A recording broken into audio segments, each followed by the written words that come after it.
Miley Cyrus may have been the first to come in like a wrecking ball, but Hurricane Ian took her place and dealt damage to the Floridians and coastal states. Of course, it was a racist hurricane, according to Kamala Harris. And then there's climate change and all that. Let me explain. I hope you have all unhunkered down in Florida and the coastal states from the devastation caused by Hurricane Ian, which included the loss of more than 100 souls. And I truly do hope that everyone is getting help in rebuilding from Ian's Category 4 damage. Of course, according to the left, specifically the vice president of this country, Ian's damage must be dealt with using equity. We have to address this in a way that is about giving resources based on equity, understanding that we fight for equality, but we also need to fight for equity, understanding not everyone starts out at the same place. And if we want people to be in an equal place, sometimes we have to take into account those disparities and do that work. You know, maybe she should have used those hand signals to help Joe Biden find the door. Okay, thank you. Money from Congress. Thank you. Mr. President. Mr. President. And then even more hand signals to make sure he doesn't trip on anything or shake hands with his favorite ghost.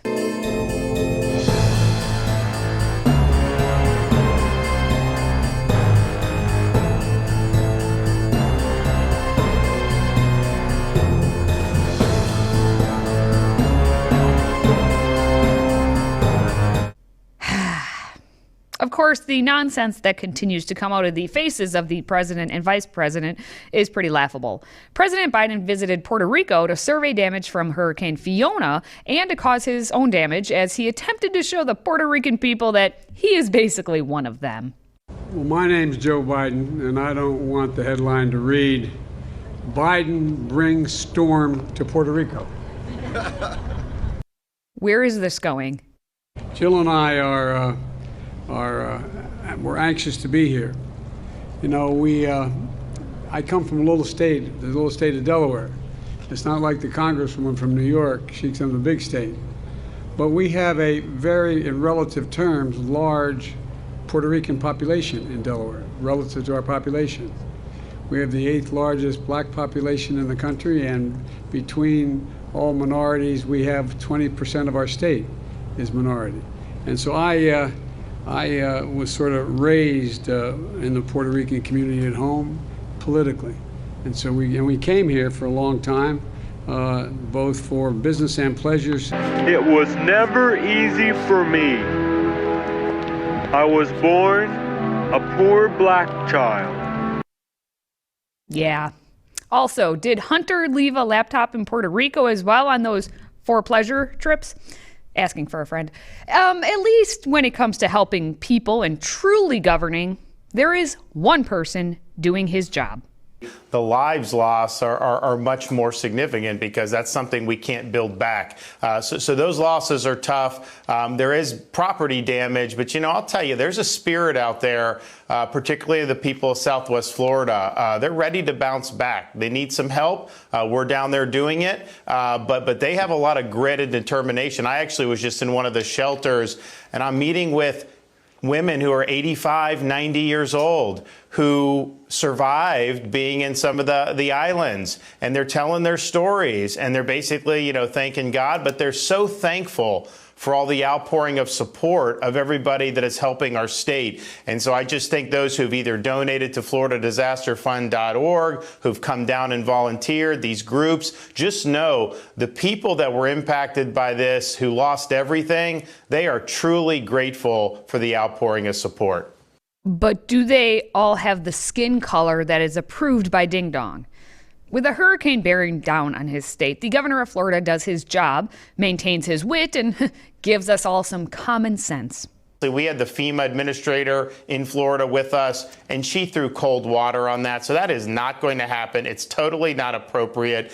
You don't have to politicize every single tragedy in this country. And I think people, I tell you, in Florida are really sick of the nonsense. They just want people to be helped. They want everyone to band together, and they want us to get these communities back on our feet. So that's what we're doing in Florida. And Sean, it's also the impacts spanned all demographics, all income levels. Sanibel has some very wealthy people. They also have blue-collar people. You have other communities, different race, different ethnicities. Who cares? We just want to make sure people have a chance to get back off their feet and get moving forward again. So that brings us to today's question. What are your thoughts on Ron DeSantis and his handling of the hurricane? Because though damage is still being assessed, it's estimated by one company, CoreLogic, to potentially be the 8th costliest hurricane in the country's history. So let me know your thoughts in the comments and make sure to share the video while you're at it. I especially want to hear from those of you in Florida. Let's get everyone involved and find out what's going on. Because as we know, our media does a pretty crappy job of informing us of what matters. Yeah, he looks pretty crappy. So we have Ron DeSantis out there being more like Superman, basically doing his job as governor, like Clark Kent as a journalist, and then owning the libs, as they would say, like Superman saving the world. It's a poor analogy, but a strong response by the actual governor when he just shut down the libs, or CNN, but I, of course, repeat myself in that one. Steve Contorno, a reporter for CNN, got blasted for his tweet trying to compare COVID and Hurricane Ian. He tweeted, as DeSantis prepares Floridians for Ian, he is urging residents to heed advice from the same local leaders he suggested they ignore during COVID, and praising a federal agency he previously alleged withheld aid to the state because Biden was playing politics.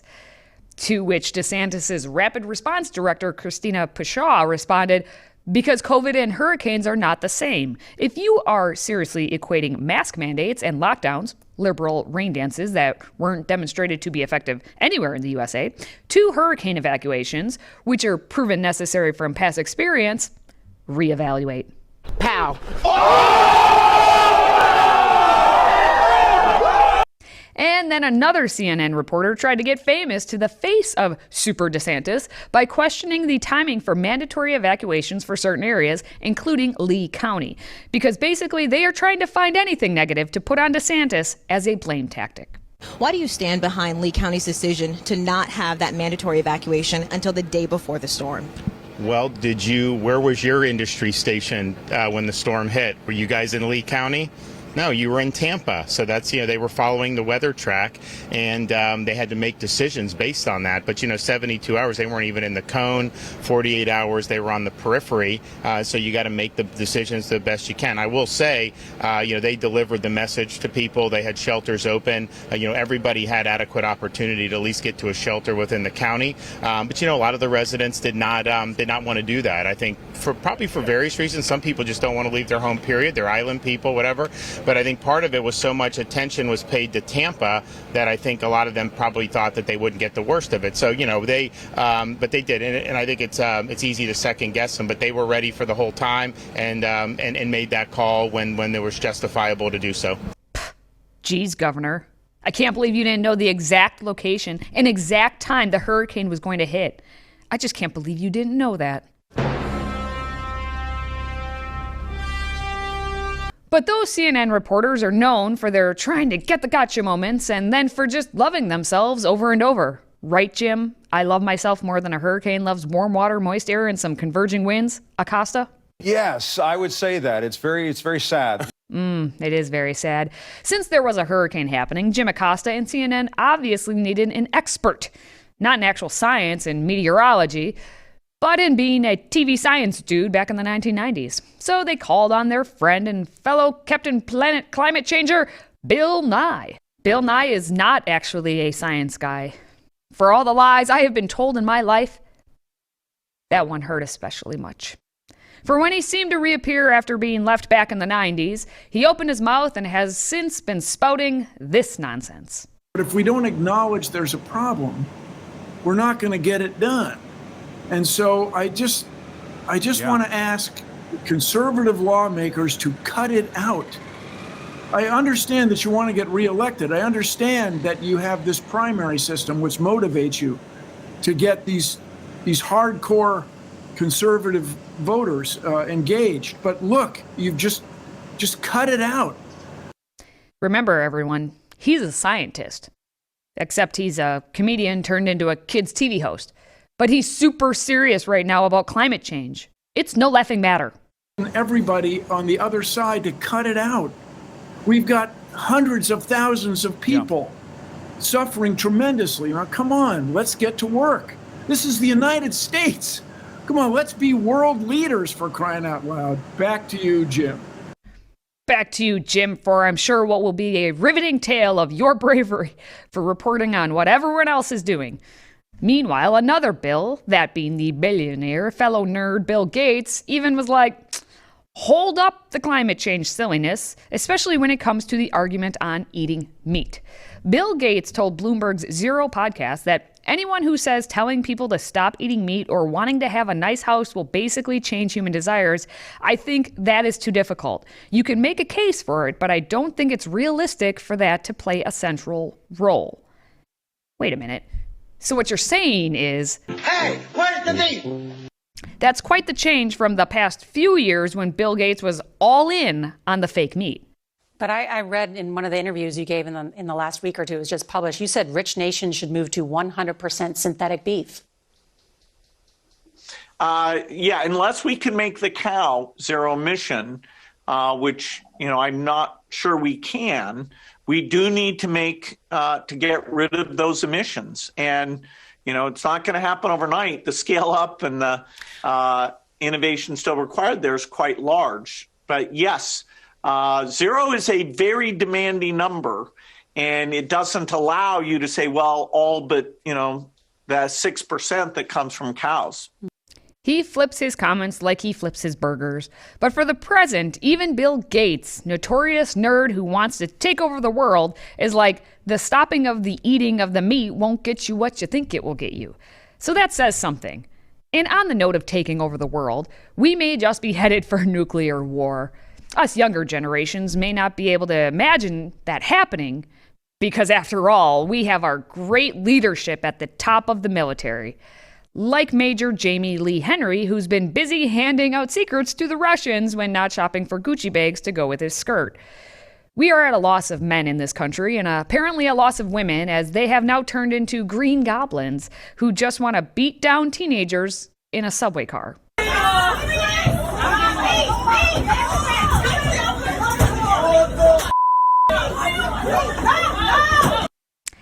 I suggest they get Major Jamie Lee Henry on Fashion Choice for the next assault they choose to do. I mean, this happened in New York City, and crime simply doesn't exist there in the name of equity. And now we've come full circle. We may have some climate changing, but what most of common folk, us, want is the change in the climate amongst the people.